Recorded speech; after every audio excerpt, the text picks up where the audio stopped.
So let's dive right into the podcast for today.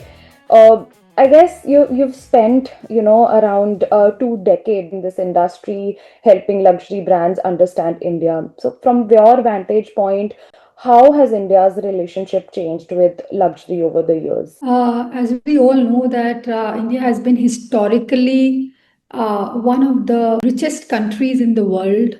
It was also called once upon a time as Sone ki Chidiya or Golden Bird.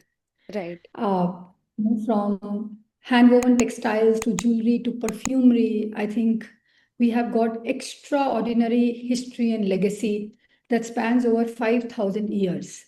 But Right. having said that, we all knew that with Britishers ruling India, invading our wealth, lot changed to India. And there was a phase when luxury got restricted to limited few elite royals, maharajas, or aristocrats. It was only in early 2000 that we saw democratization of luxury in India, which means shift of luxury from class to masses. Just 20 years, last 20 years, we are seeing luxury in India, and therefore we say that luxury is at a very, very nascent stage in India. It's still at a developing stage. Having said that, in these last 20 years, what changes we are witnessing or how we have seen these consumers evolving is very interesting. Indian luxury consumers, because my PhD research was essentially the same topic, what motivates Indians to buy luxury goods. But in the last, as I said, 20 years, things have really changed. From conspicuous consumption, the focus is more and more now getting towards conscious consumption. From loud logos to now people have started also admiring subtle signals. And from materialism, many of us are today looking at meaning. So, this is how we can see the journey of Indian consumers is evolving over a period of time. Right, especially with the onset of Gen Z, I guess things would be changing a lot more faster with the onset of AI and everything as well. I guess things are pretty dynamic these days across all industries. Good to know this. Especially from your valuable experience, I guess everyone is going to learn a lot from this podcast, I'm sure. And so generally, I mean, I've also been a very recent pass out from university, so I can understand fully well. But when you generally interact with students, what is the common misconception that you see amongst them about the perception of luxury? So, when we interact with students, generally luxury, the first word comes into mind. Most of the students is expensive. Right. So, I question them, is everything which is expensive is luxury? Then they start thinking on it. Other words which mostly pop into their mind is show off, loud, logos, glamour. These are some of the key words which most of the students associate when they talk about luxury. But having said that, when they really start studying, learning, observing, and knowing the true meaning of luxury, their perception towards luxury definitely changes, that it is much beyond being just the logos. Right. I mean, I was one of those students, I would admit, because when I began this journey, I guess I was interested and fascinated to learn more about it. But in the beginning, I did not have much idea on what this industry holds for me. So I'm glad to have removed all these misconceptions for myself. Especially in the Indian context, do you think India truly understands luxury emotionally and culturally? Definitely, India understands luxury emotionally, and this is very well evident today in so many campaigns which global luxury brands are doing for Indian market. Let's talk about the recent campaign of BMW, which talked about find your best half and find your perfect match. So today brands have understood that it's not just about a product and power and technology and performance, but also for the Indian market, emotions, trust, and meaning is taking front seat.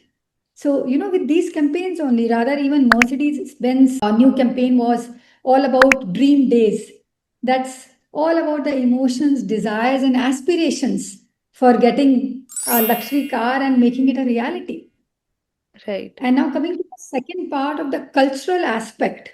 So definitely India is one of the most culturally rich country across globe. It's Right. one of the most diverse countries in terms of language, subcultures. So we all admit that within India there are many Bharats, Right. and the northern part of India is so different from the southern part, and likewise. Mm. So therefore, in such a rich country, when global luxury brands have to work in India, they have to really understand the nuances and the cultural references which are very important for this country and for the brands to be successful in a country like India. Right. I guess at the top of my mind, I can, I'm reminded of Bulgari and their Mangal Sutra, which is highly culturally and deeply rooted in India's emotional and cultural aspects, because that is one piece of jewelry that only married women wear in India, and Bulgari has translated their jewelry expertise into India's culture really well. So I guess all the brands which are upcoming and want to establish themselves really have to understand these nuances. Correct. Having said that, that's what have really worked in favor of Bulgari, because they understood what Indians want and Right. how to deeply connect with the emotions of Indians Right. by introducing such a piece which is just not a jewelry but ritual for Indian women. Right. And for lot many global luxury brands who have been struggling to enter India just because their success formula in the Western world cannot be copy pasted to Indian market. Definitely They not. have to Hmm. context of India. They have to understand the consumers of India, and then only they can win India. So that's the mantra, and that's where in our brand also Lux Analytics we help global luxury brands to understand the Indian consumers, their unique buying behavior, their culture, their beliefs, values, mindset, and how by understanding each of these things they can really create some win-win strategies wherein they can really not just uh, enter to Indian market but really grow in Indian market. Right, right, absolutely. So let's talk about why we are doing this podcast, because we are doing this for students to understand and really learn from your experience and expertise. So for students and for young professionals in general, you've taught across various institutions, you've spoken across various prestigious institutions. So in your view, what do global luxury schools do really well in comparison to the Indian luxury education? Rather, I want to take this question in a little from a slightly different lens. That what are some of the key points which I think can be better learned in global schools, while how some of the things are very important when any student who has worked or who has studied in the global context or from some global school, when they come to India, what are the key challenges which they may face? I think that would be more relevant for them to understand. So the first point is, according to me, as we all know, that the concept of luxury has been originated in Europe. And let's talk about brands like Hermes, which was born in the year 1837, or Louis Vuitton, which was introduced in the year 1854. So we can see that these brands have long history legacy of more than 150 years. And we should try to understand that, uh, this European entire market, they have a luxury ecosystem which is probably decades old. you Right, know Even when these students are studying in these global luxury schools, which are not just now established, it's been a while when these institutions have been established, and the entire when they are studying there, when they are learning things, maybe when they are going to ateliers or masons or museums, or they are experiencing craft lineages, all those kind of experiences which they are gaining, because these schools have been there for ages. The in Europe is a place which we say is birthplace of luxury. So you have first-hand experience to what luxury is. It's not just limited to your textbooks, but your experience, observation, your immersion into the true meaning of the detailed craftsmanship and how these brands came into being, what goes behind the scenes. You can see each and every small little minute detail and learn so much from it, right? Even the retail infrastructure is huge when it comes to these countries. Yes. But as I said in your previous question, that luxury is still at a developing stage in India. Right. It's just last 20 years story if we forget about our traditional history before Britishers came to India, right? Because that's a old thing. But if we talk in today's context, is everything in luxury. The first luxury store, the global luxury brand which came to India was in early 2000. So you can just see how new the entire concept is to a country like India. And therefore, when these Indian schools are also trying to really do a lot of such things, because there are a lot of immersion programs which has been introduced in Indian schools, and not just the luxury schools in India, but even top B schools like IIMs today have introduced electives Hmm. for luxury marketing, luxury branding, luxury retailing, and I'm really happy and glad to share that in lot of top tier colleges in India, rather, I have introduced luxury programs to fill this talent gap which is there in our industry. We are seeing that a lot of brands are coming to India. The entire since entire world is bullish on India. Our we are continuously seeing the per capita income rising, aspirational young consumers. All these growth factors are leading to more and more demand for luxury goods in India. But then there is a talent gap. How to serve these consumers. So for that, it was very important, and therefore, a lot of Indian luxury schools have also come, and a lot of traditional B schools have also introduced luxury as a program. Now, that can be made more experience oriented so Hmm. that the true meaning of luxury could be understood by the students. Now, one practical problem which I have seen, because a lot of students across globe, they message me, they interact with me once they have done from these prestigious colleges globally, and when they decide to come to India, maybe because they always wanted to come to India, or maybe because of the harsh reality that they could not get a decent job in those countries, right? Now they struggle to get jobs in India. There are few things behind it, because one, for them, as they have studied there, they don't understand the Indian context. None of these schools, global school, will ever teach you India, Indian context, Indian consumer, and then how do you come and make yourself prepared to work in this industry in India? Of It course, doesn't. because Yeah, yeah, it doesn't yeah. make sense for them as well to include India, because that is an emerging market. I mean, it's not a case study yet. We have not established ourselves yet, so that that contextual knowledge will always be missing if we study abroad and want to come back here. But now I think a lot of schools, even as I gave my own example, that I have given like sessions with Neoma Business School France. I have also been invited by ESEC France, ISADE Spain, just to talk on Indian luxury market. Because they also today understand that a lot of Indians also, in Hmm. most of the cohort,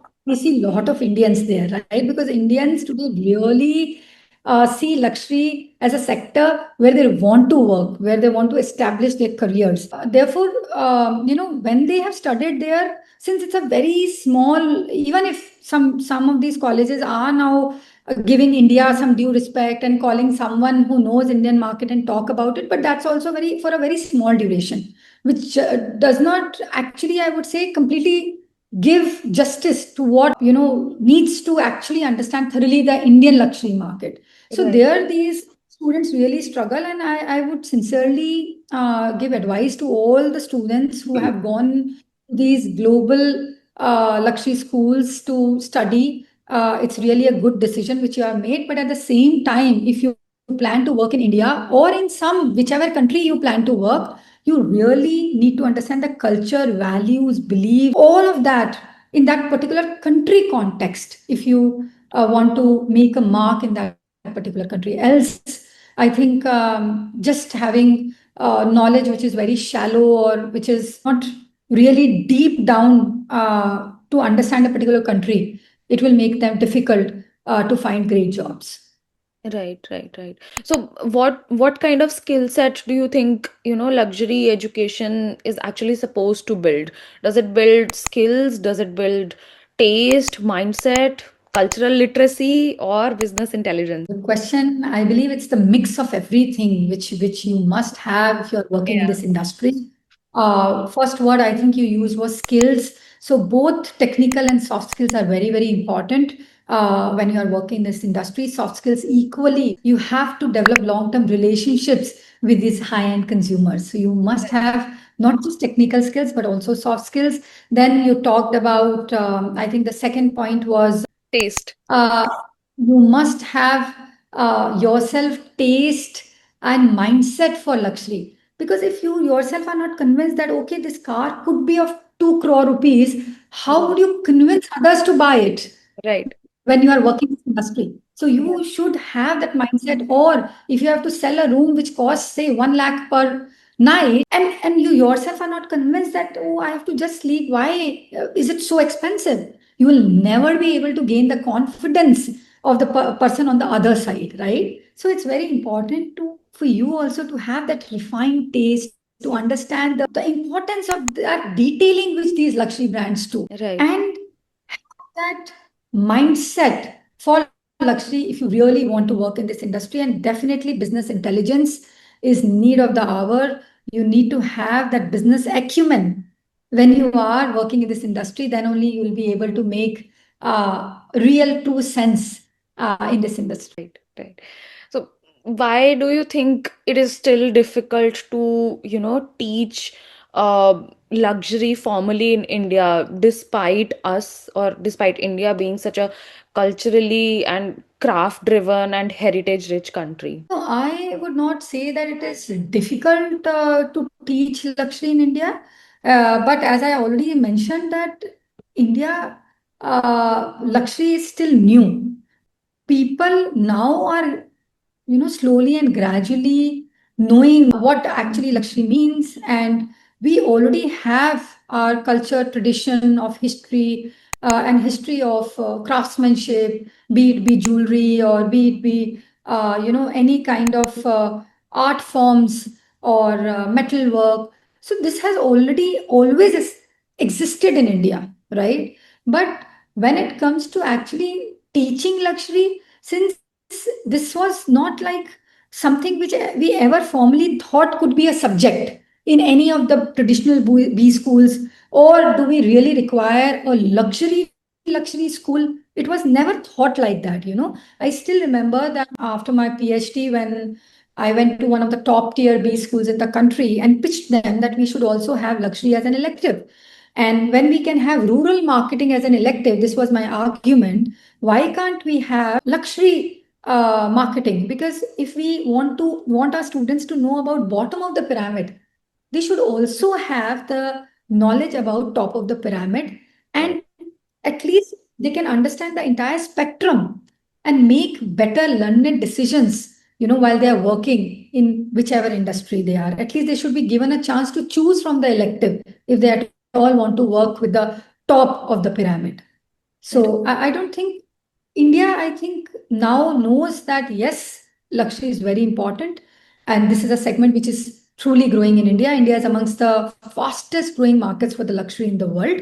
Definitely. And therefore, I think most of the B schools, even the traditional ones today, are having some small, at least, course on luxury. And a lot of new schools are getting established or have recently got established, which only talks about luxury and specializes on luxury. Right. Because, I mean, from my point of view, when I was trying to get into a luxury as my master's, and I was very specific that I want to pursue MBA, but that too in luxury. So I was actually short of options when I was doing my research, because I did my research around 2021-22. And at that time, I guess, I mean, I still feel that there are, because for an elective you need to join the full time general MBA program and then you can choose an elective. But then to fully understand and just study luxury end to end, I still feel that, we are more dependent, or we look up to the European schools for luxury education.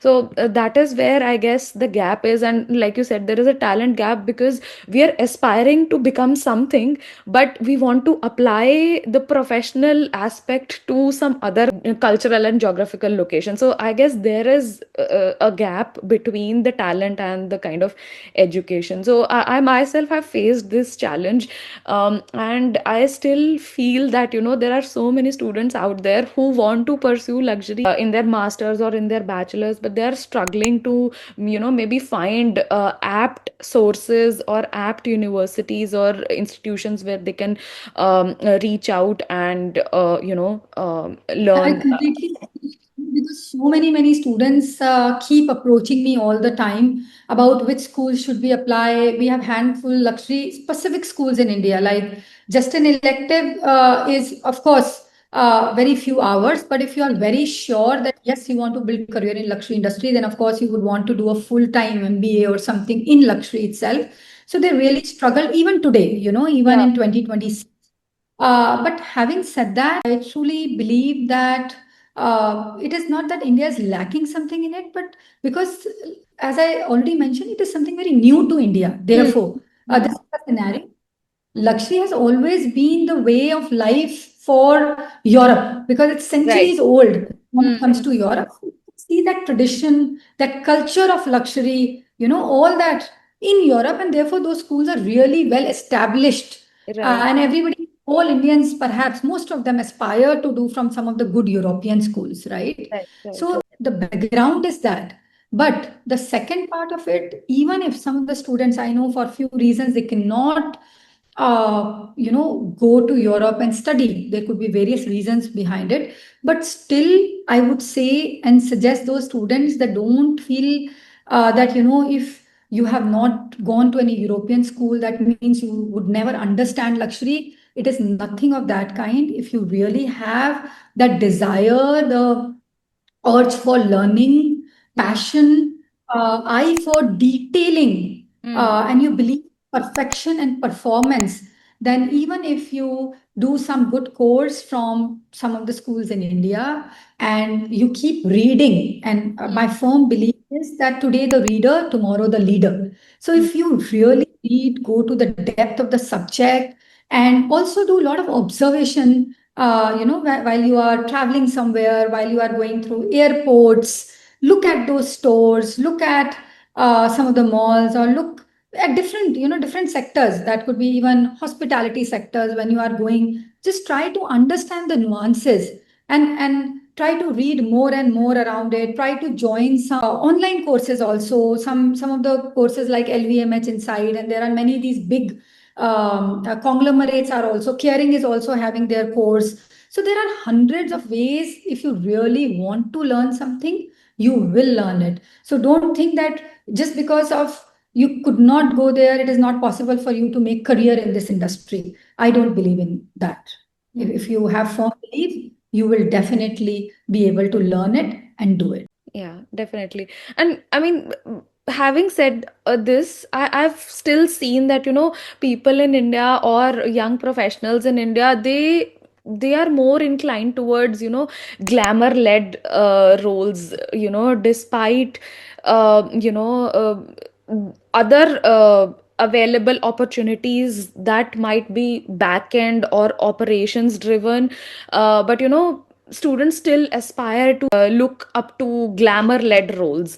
So why do you think these operations and back end based roles still remain invisible, although I guess they are more available for us as a market rather than glamour driven roles? Because like you said, and we have discussed so far, that India is still a new and a nascent market. And I myself believe that these roles would probably help us do better when we actually reach that stage where we are able to, function well in those glamour led roles. See, as I said, that some of the misconceptions which most of the students have is luxury is all about glamour, right? Yeah, yeah. But I believe this is a sector wherein you have to put a lot of hard work, lot more than if you were working in some other industry. Because Right. this, in this industry, you're serving the best, and you need to be your best when you serve the best. So that means it has to be like Six Sigma perfection, Yeah. accuracy in what. And in terms of roles, I believe today, like any other industry, luxury is also having plethora of roles, plethora of opportunities. Be on the digital side, you can be a digital manager, you can be a sustainability manager. Now a Yeah. lot of brands are putting so much emphasis on sustainability. It can be a lot of PR roles, definitely. Mm. Public relation roles are always required. Then you have market research roles, Yeah. because it's very important to know that every brand has understood the importance of deep listening, be create difference once you understand your consumers. So you have even finance, accounts, you have all the functions even in the luxury industry, Right.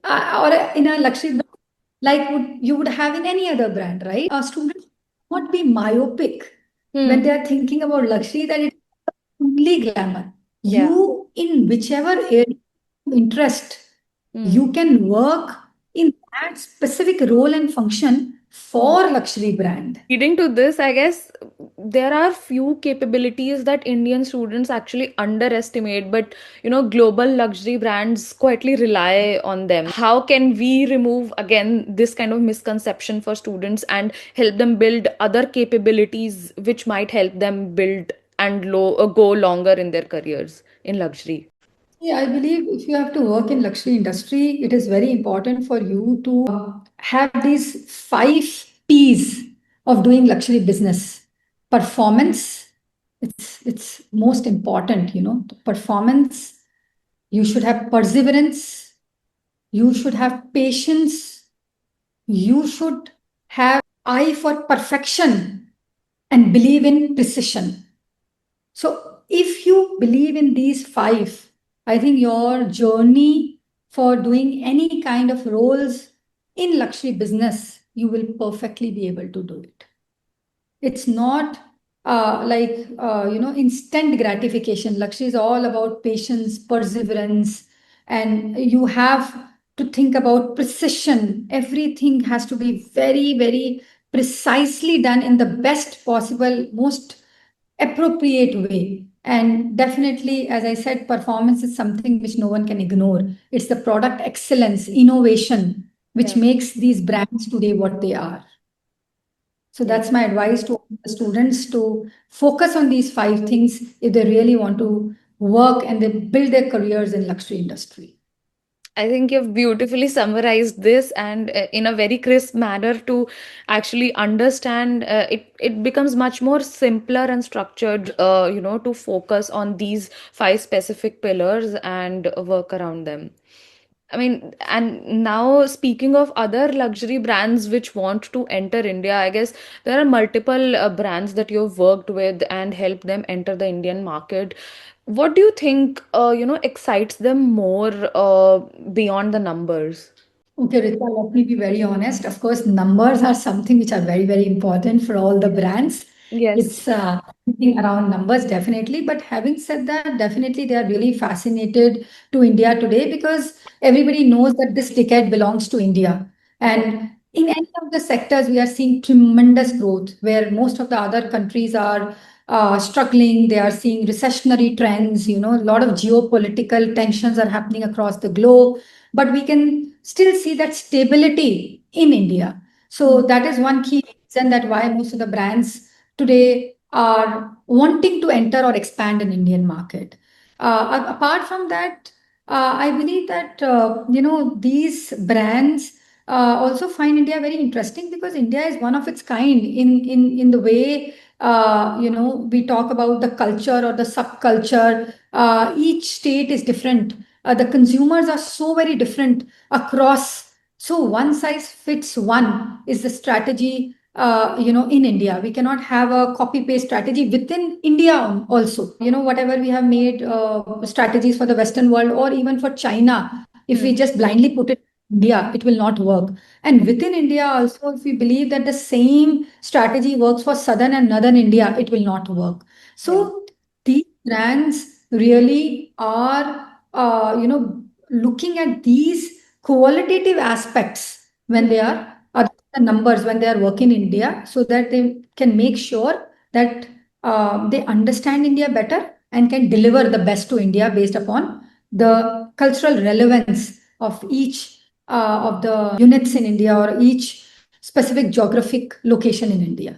So where do you think India can actually lead in the global luxury industry and not just participate? Lead as in, do you refer or infer to the Indian brands going global here, or are you referring to that? You can say that as well, but also, India becoming a market or a leader in a specific category. So definitely the categories. So I'll talk both the aspects. So the categories in luxury which are doing phenomenally well in India right now, presently, is one experiential category. So travel is doing phenomenally well. There has been tremendous increase in the frequency of travel, both within the country and outbound travel. And Indians are really looking for experiences when they travel. They don't want to be the passive consumers, but really want to be active consumers.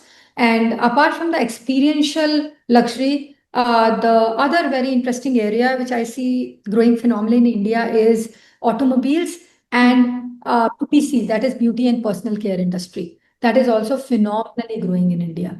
Now, talking about Indian, what are the Indian brands or yet not established brands, but they can really do great. The sectors, so essentially, there are a lot of things. Of course, fashion is one thing we have always spoken about, craftsmanship, our artisan. So, fashion is one particular, and some of our designers are already established their footprint globally. But this is just the beginning. We'll see more and more. Then jewelry again. We have heritage and history of so many different kind of jewelry forms again. Jadao from Jaipur is just one example of it. So this again I see really becoming big, and globally, even it will be more and more become popular, and some of the Indian luxury brands will do wonders globally in the coming years. And then, of course, our spices, saffron, Yeah. tea, Assam tea, and then we have metal work, or we have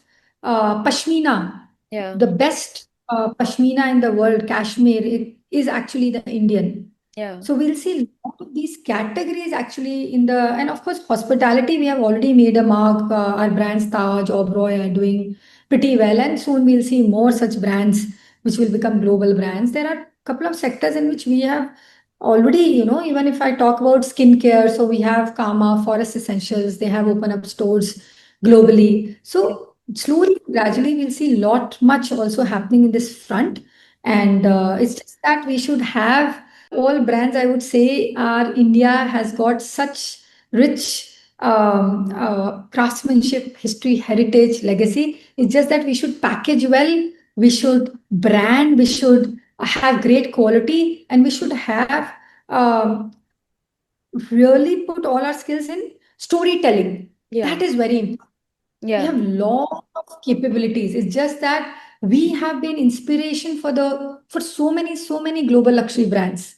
Yeah. India has been inspired for so many years. Talk about Louis Vuitton to Prada to Dior. Yeah. You know, inspired these brands, and now the time has come for us to really shine on the global map. The journey has already started, and we'll be making it big very soon. I really want to ask you that when you look back at your own journey, what do you think luxury education has or luxury industry has actually taught you that no other aspect of education ever could? It's a nice question indeed, Richa.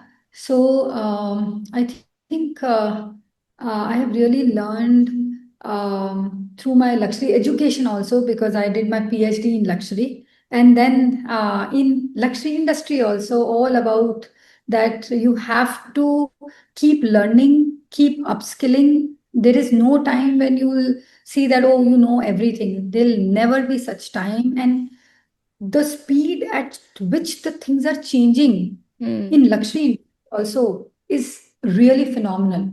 So if you really want to work in this industry, you have to stay updated, Mm, and you have be a keen learner, a lifelong learner.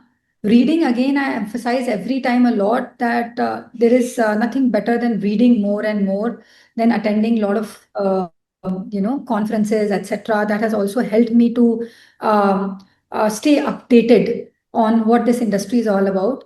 And of course, I have learned to be more patient in the journey, because it takes time to establish, because first I completed my PhD. That too itself is a long journey to do mm, PhD. You need patience.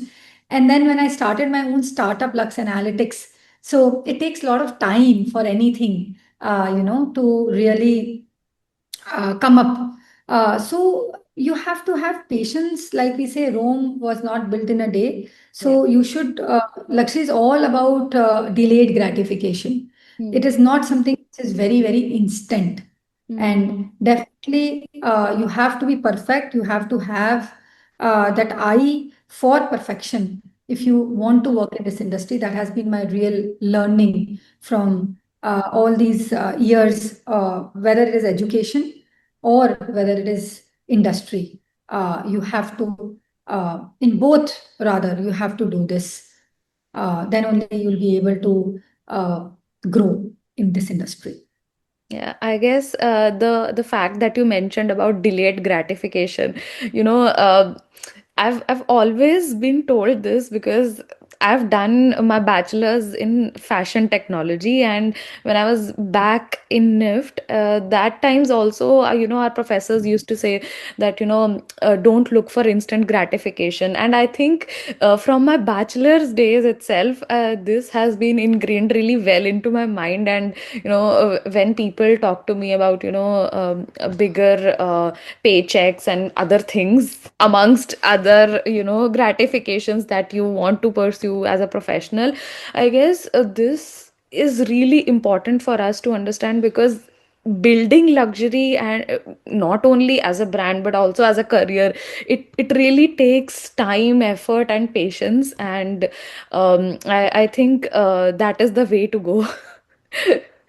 um You have to take baby steps every day and yeah, strive to learn more and more from anyone around, yeah. which you see. It could be any platform, any individual, any course. It could be anything. Yeah, I Yeah. think this is why I started my LinkedIn journey as well, because at that time, I think it was really important for me to understand perspectives from different people across the globe, what they are doing, which sector they are working in, and obviously the geopolitical situations which are really dynamic these days, and what is their impact on the industry in general. So I think all these things, reading, knowing more perspectives, doing some kinds of certifications, have in general also helped me to a place where I am, and I really hope to continue doing that and become a better professional in the industry. You are Yeah. doing pretty well. You will continue to do Thank you. better. Thank you so much. I think we are nearing to the end of this podcast. But before we conclude, I guess I wanted to ask if there is anything or any advice, or anything that you want students to actually take away from our conversation, any one thing that should stay with them.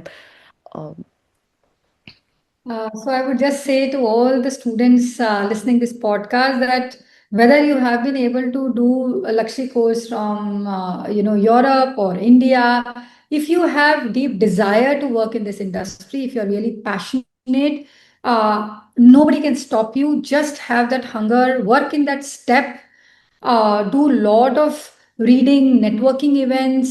Even LinkedIn platform helps you to learn from people across, understand different views, having more broader opinion about few things and understanding. Do a lot of courses, whatever possible, online, offline. All of this will really help you. And as we say, there's this famous proverb that if you really want something, um, the entire universe conspires in helping you achieve it. और इसका Indian version जो है कि अगर आप किसी चीज को शिद्दत से चाहते हो तो पूरी कायनात आपको उसे मिलाने में लग जाती है. So just manifest and do it. You can do it. So best wishes to all my students, to every student who wants to make career in this industry. Thank you. Thank you so much, ma'am. It was a wonderful conversation, and I'm really, hopeful, and I'm sure that, a lot of students would be watching this and would take away a lot of valuable suggestions and perspectives that you had to share. Thank you so much. It was my pleasure. Thank you.